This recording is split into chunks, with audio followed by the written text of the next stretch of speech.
Welcome back to the Kleen-Rite Radio podcast. I'm Fix It with Phil, and as always, I am joined by my good buddy Marc Tyndale. Marc, how we doing this morning? I'm doing great today, Phil. I love hearing that. I am doing good as well, and I am beyond excited to welcome Tony and Michael from Ascentium Capital on with us today to sit and talk about financing, how to get that big project done at your car wash, and how to keep some of that liquid cash that you have in the bank account for those safety reserves, whether you need to get some extra work done, need some quick maintenance done, or you have an emergency.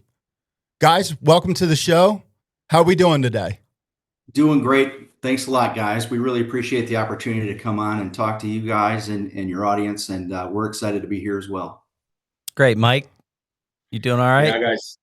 Thanks for having us on. We're big fans of the podcast, and we're excited about the new partnership. Excellent. Well, we are absolutely big fans of Ascentium. You have been helping a lot of our customers get into that 20% that we always talk about, and that is a big move for us, a big move for our customers, and it has just been working out so well. Yeah. So we're super excited today to talk about the access to capital. We have our customer base across the country. You know, they may need anywhere from $25,000 to $400,000 to make improvements. A lot of our clients, we have a lot of new to industry clients who are buying car washes and did not plan for the CapEx right out of the gate. Some of them didn't actually know what they were buying. They call us every day. Mm-hmm. And then there's the experienced operators who know they need to make upgrades, and they're looking at, do I go to an equipment finance lease? Do I go stretch out my line of credit? Do I use cash from my kitty? Or do I go to an SBA or to a traditional bank for a traditional loan? So what we want to talk about today really is the differences between those vehicles to get cash or money, save your working capital to pay yourself or to pay your employees or to pay for that power washing or to do smaller upgrades, and really use the tools that are out there to access the capital to make the improvements so that you can raise your prices and have new equipment. I know from the car washes that I look at, if it's an experienced operator, a lot of times, that equipment has paid for itself year over year over year over year. And operators are starting to realize it's time to stop chasing repairs, get the new stuff in, get the new signs, get the new wall panels, get the new lighting packages, get the new automatic.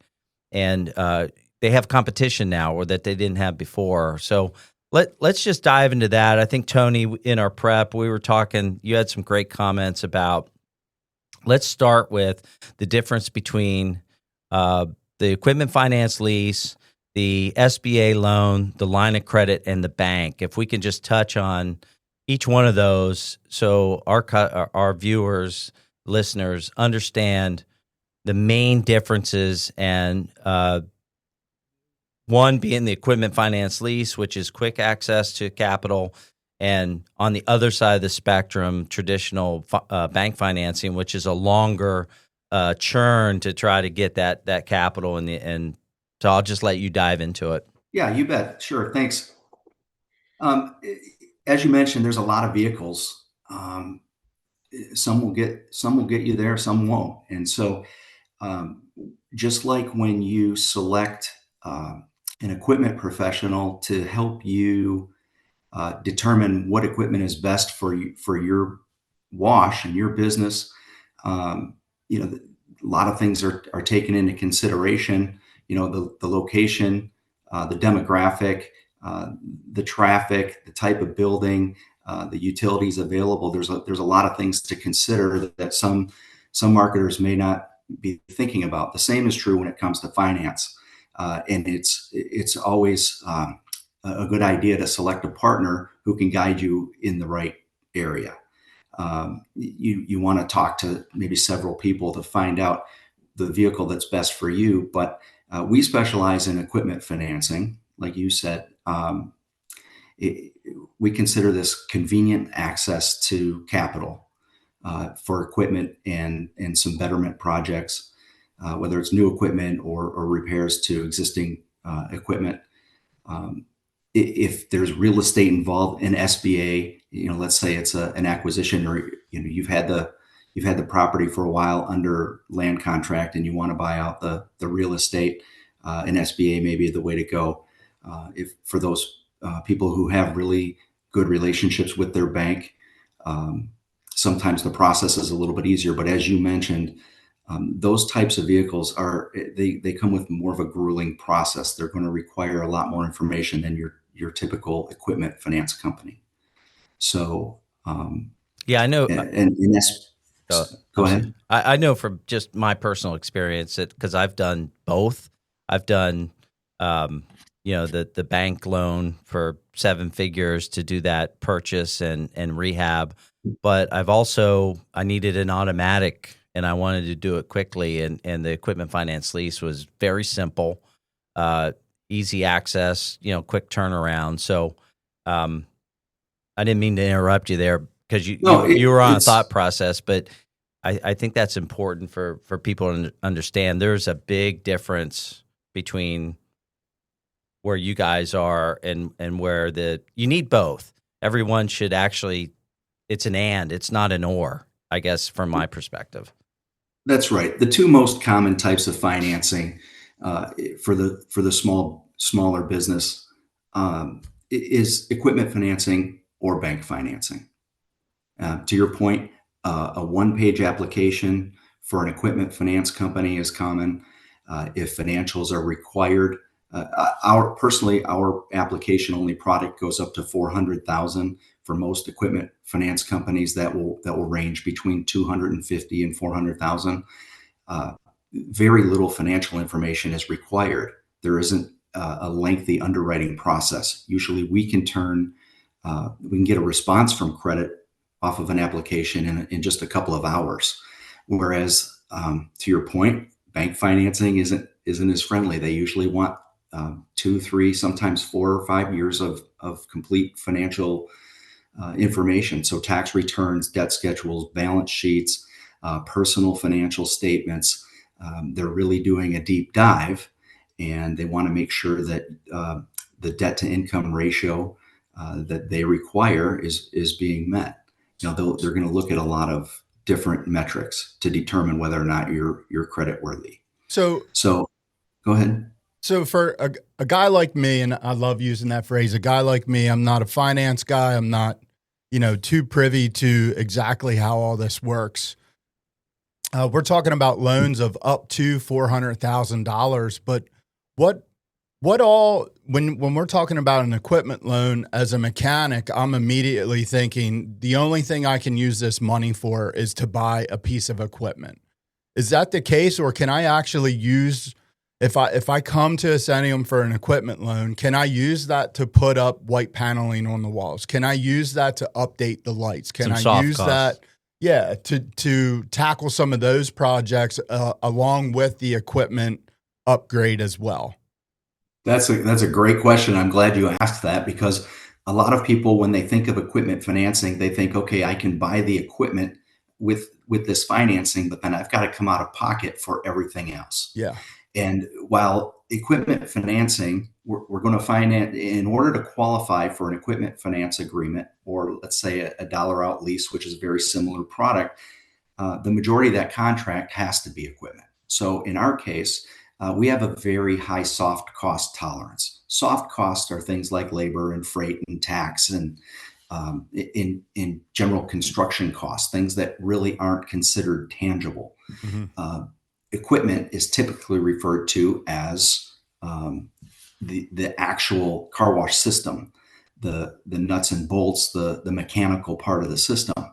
But the other things that you mentioned are also considered equipment. So like the panels inside, lighting, signage, re-imaging. Re-imaging can be vinyl decals, things that you wouldn't consider generally to be equipment. we can include those, and we can include a considerable amount of those construction costs that are related to the install of the equipment. A lot of times there's concrete repairs and plumbing enhancements and a lot of electrical. We can include a lot of those things. So we really want 60% equipment and materials, and then the other 40% can be labor and those other soft costs that I mentioned. I know when I was a distributor and I used equipment finance leases as a vehicle for a lot of customers. And a lot of times there's when they hear the word lease, they don't realize that it's a dollar buyout. So at the end of the term, the lease doesn't continue. You own everything, right? That's right. There's several products in the equipment finance space. The industry has largely shifted towards equipment finance agreements. You have an equipment finance agreement, you have a dollar buyout lease, and then you have a fair market value lease, which really has kind of gone to the wayside. So let's just talk a little bit about the dollar buyout lease. The major difference between an equipment finance agreement and a dollar buyout lease is when we request the invoice from the equipment vendor, on an equipment finance agreement, the bill to and the ship to is the customer. There's immediate ownership transfer. On a dollar buyout lease, the bill to will be Ascentium Capital, and the ship to will be the customer on that invoice. Once the customer makes the final dollar payout at the end, then the ownership transfers. So for accounting purposes, sometimes the accountants will say, we want to treat this more like a lease than a purchase.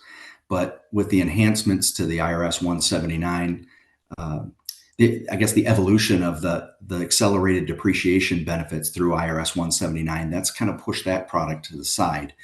An equipment finance agreement is like a lease with a fixed payment and a set term, and usually a zero buyout at the end. There's not a residual or a balloon payment or anything like that. So for tax purposes, an equipment finance agreement it books just like a purchase, so it's fully eligible for the accelerated depreciation benefits. So as we're talking about all these different plans, I'm going to use the word plans to describe the different ways that we can borrow money. I'm a small operator.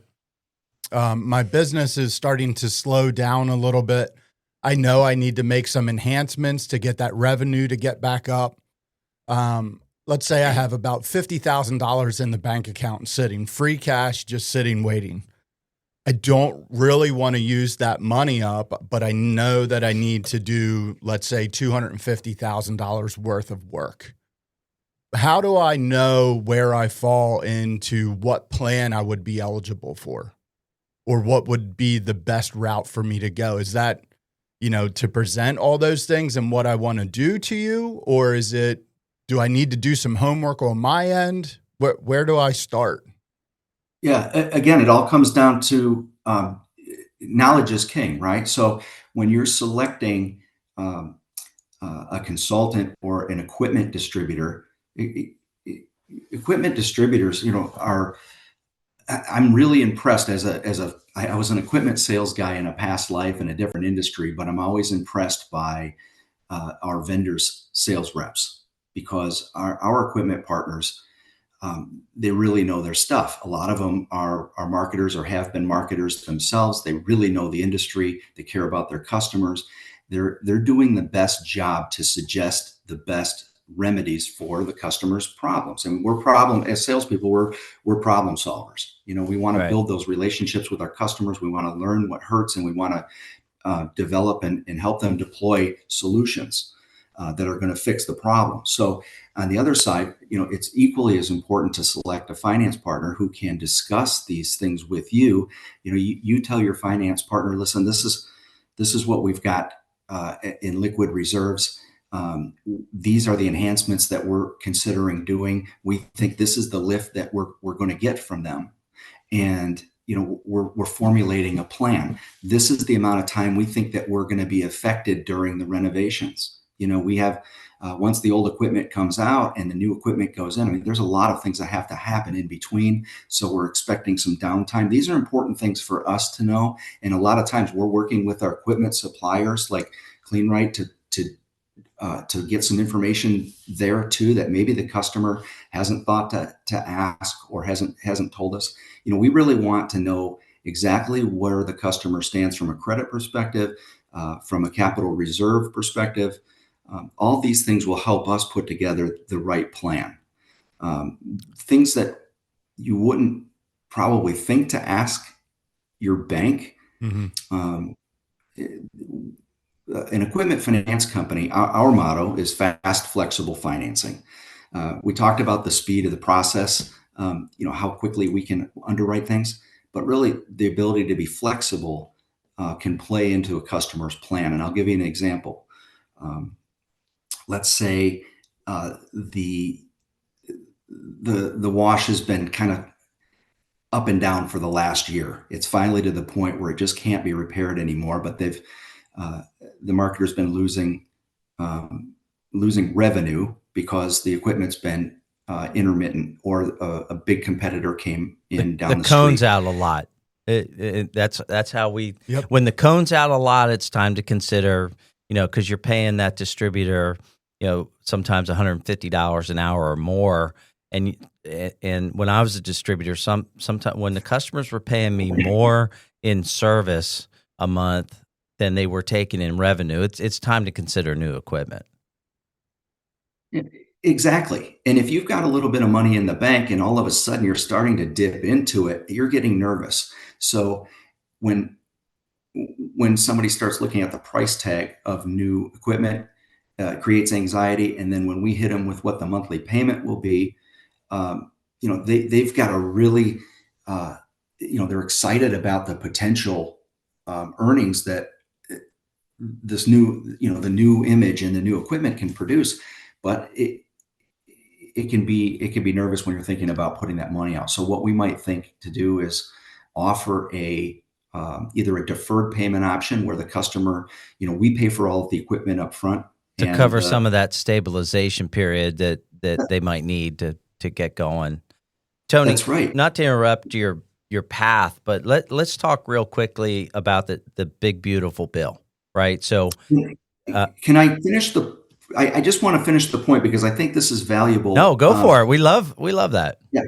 Most finance companies will think to offer a 3-month deferral, but they won't. They might not realize or be able to have the ability to pause the customer's payments during the renovation period. So let's say the equipment's going to take 3 or 4 months to come in once it's ordered. And a deposit's required on that equipment to initiate the order, right? If we know when the installation is going to occur, we can build in a 3-month pause of payments. So yeah, the customer has to start making their payments now, but they're still making revenue until the equipment comes in.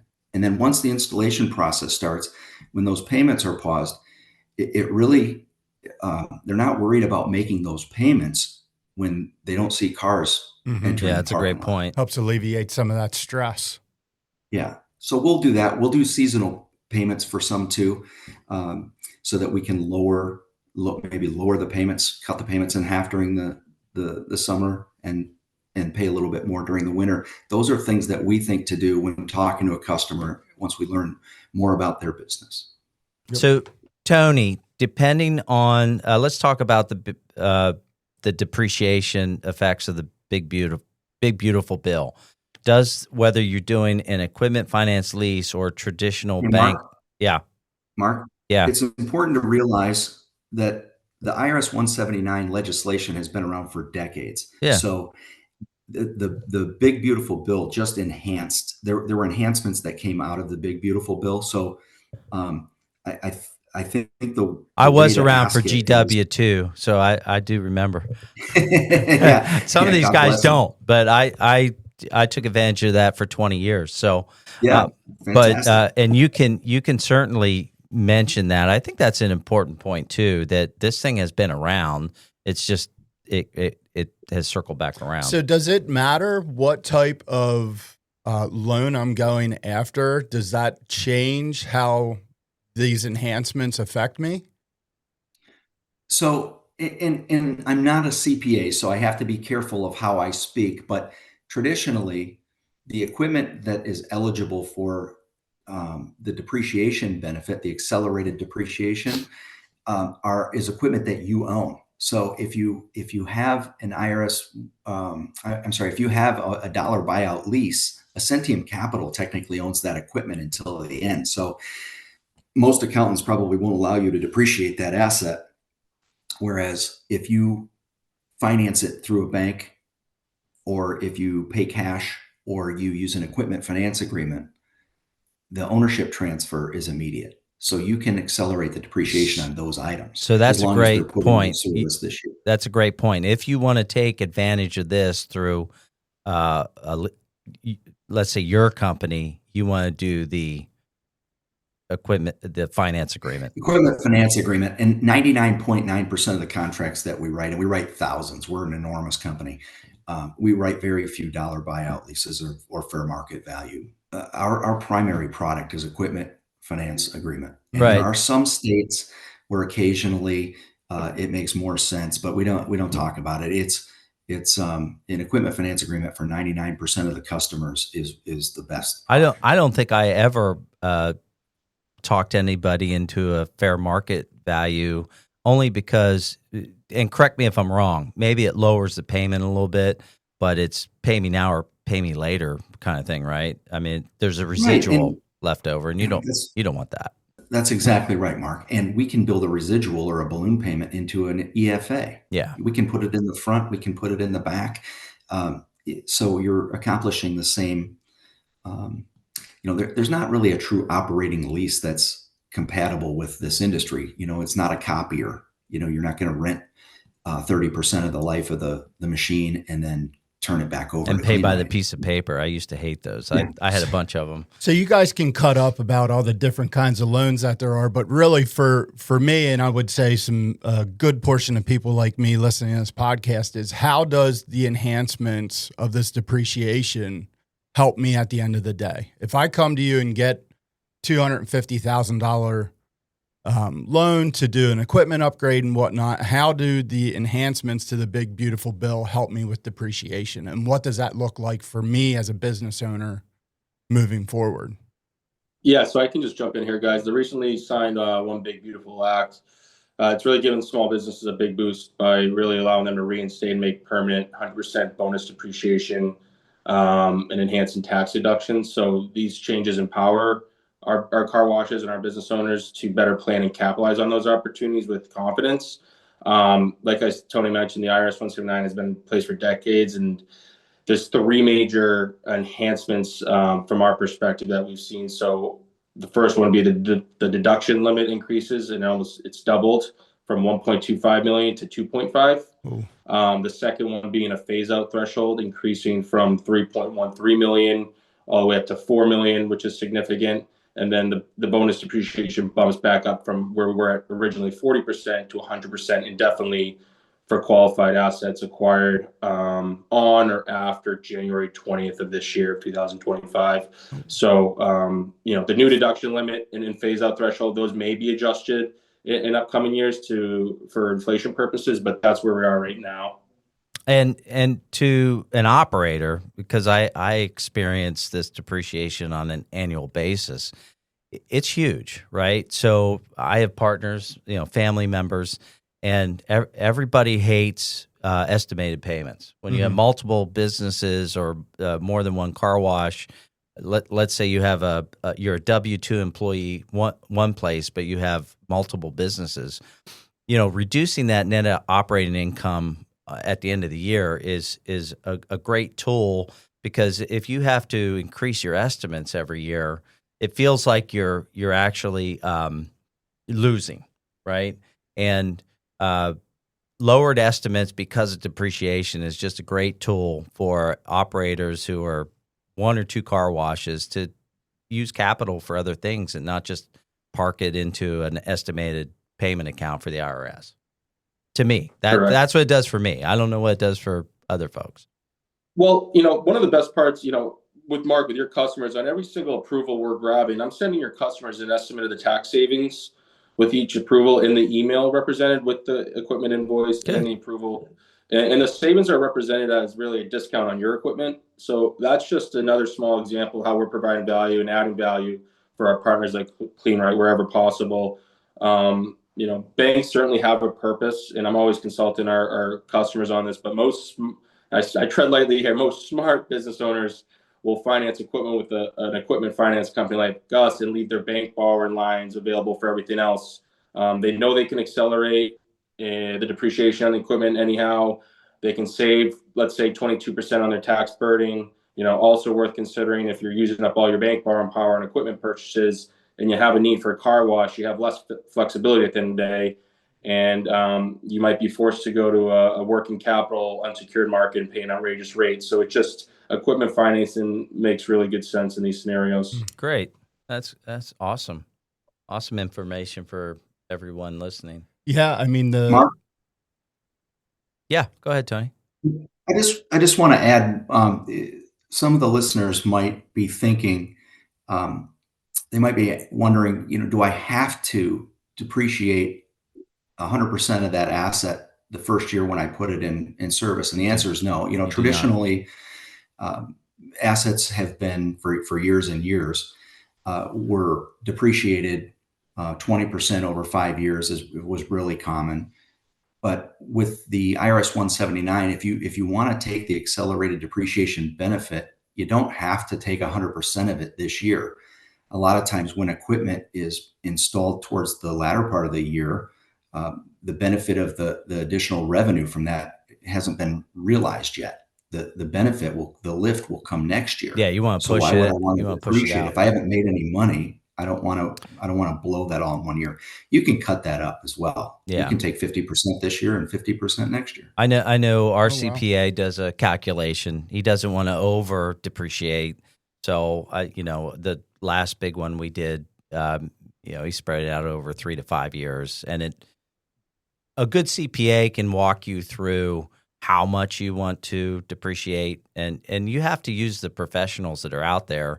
If you're just using a bookkeeper for this stuff, it's kind of hard to decide. You really need a tax guy to help you out. I mean, just like you need a finance guy, your tax guy should be able to help you out as well. Partners are key. Yes. Yeah, you definitely need a good team to surround you to make good business decisions. That's for sure. Yeah, 100%. So guys, this has been fantastic. This is great info. Huge learning lesson for me, and I'm sure for all of our listeners out there. There's a lot of information that's been given that I had no clue of, and I'm sure that it brings some light to some of the operators out there that have been thinking about giving Ascentium a call or giving Kleen-Rite a call and looking to make that big move to get from that low 80% to the high 20%. So as always, we appreciate your time and the information and the partnership that we've formed, and would just truly like to say thank you for helping all of our customers achieve their car wash dreams. Yeah. We've had some great experiences with you guys, and you've been very helpful. So thank you. Well, we certainly appreciate and value the relationship, and we're in this to help customers with convenient access to capital. That's what we do, and if it helps to get them closer to realizing their dreams, enhancing their businesses, we've helped customers resurrect their businesses. It's exciting to see people realize their dreams. People put their heart and soul, their whole lives into their businesses. And when they're struggling, it's really tough to see. So any way we can help, we just appreciate the opportunity to be involved. Awesome. Thank you so much. All right, everybody. Thank you for tuning into this episode of the Kleen-Rite Radio Podcast. Want to give a huge shout out to Ascentium for sponsoring this series and for being on this episode and giving us all the dirt on finance and what it means to do it. And don't forget to, if you have any questions, send us an email at Kleen-Rite Radio at Kleen-Rite.com. And also don't forget to subscribe on whatever platform you listen on. Our main platform's Podbean, but people listen on YouTube, Apple, whatever. Thank you, and we'll catch you on the next one. All right, thanks.